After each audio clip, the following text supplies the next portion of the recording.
But the basis of what I've done politically over the years has been twofold. One, I have firm personal moral beliefs, but I also have strong conviction that the Constitution has been well written, that we should obey it, and that the rule of law is very important.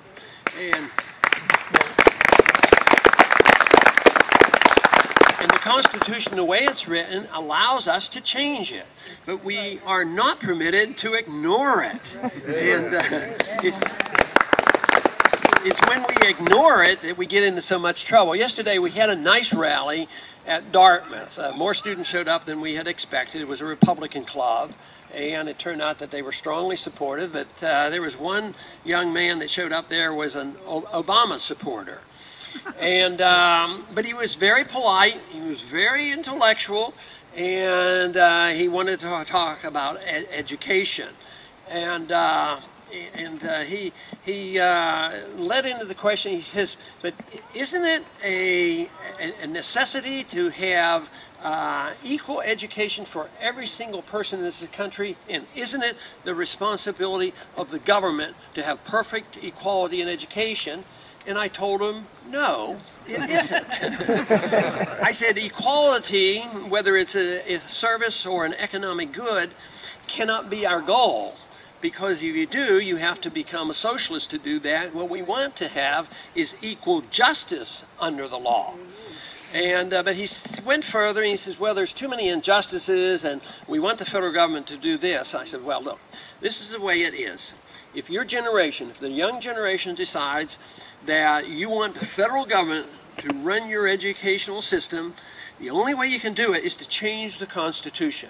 Because there's no authority whatsoever in the Constitution for the federal government to run our schools, and we should not even have a Department of Education. That's right.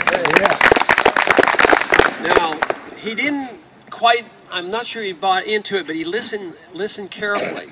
But I drew some analogies to this, because I told him that if you can ignore this on this issue of education, what part of the Constitution is left? I says, that means it's perfectly all right for us to ignore in Article 1, Section 8, that only Congress can declare a war.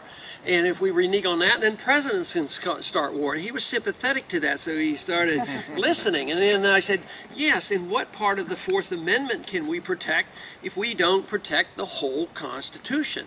So when we tie this all together, we actually bring people together who may be seen as conservatives, and some seen as more liberals. And this is exactly what the campaign is doing. It's bringing people together. I don't think for a minute that freedom, the principles of liberty, and the Constitution is divisive. I think it really brings us all together. And it also it makes an assumption, which is very important. Where is the responsibility if we come together under the umbrella of liberty, which means people can make choices, and of course they're allowed to make bad choices too. It means that we are responsible for our choices, and we have to become self-reliant. We can't depend on other people to take care of our mistakes, but then it falls on us. And that is what I believe, whether it's economic responsibility or personal responsibility for our children. And this is where I feel strongly. We have drifted to the point where the government has become the parent. You know, there was a time when I started in medicine, I couldn't even put a single stitch in a child's arm without absolute permission from the parent. Today, the governments come in and they overrule, and they say that teenagers can have abortions, and the government's not even allowed to be, you know, the parent isn't even allowed to be told. It's the government gives the permission. That's how far we have drifted from this principle of parental responsibility. But freedom does mean that we have to assume the responsibility, and that means also that if somebody doesn't take care of themselves, that they can't fall back on the government. But we have drifted so far from this principle of the Constitution where government should be strictly limited. The Constitution was written not to restrain us in any way. The Constitution was written to restrain the government. Right. And that, to me, is very important. The government, the Constitution is written to make sure that our government is open, that there's no secrecy in government. Today, we have it flipped on its side. Today, they use the laws to protect the secrecy of the government, and they violate our privacy all the time.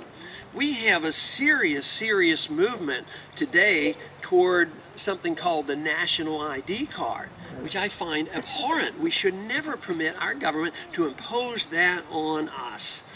When people become frightened and intimidated and say economically insecure, or they become frightened and insecure about their personal safety, then this is usually used as an excuse for government to fulfill that role.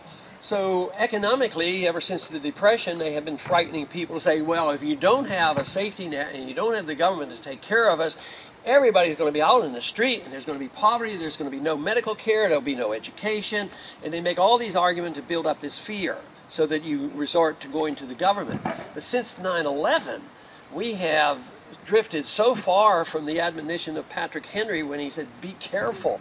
Don't ever be willing to sacrifice your liberty for more security. And that's what we're doing. Thank you. I am convinced that we never have to sacrifice any liberty.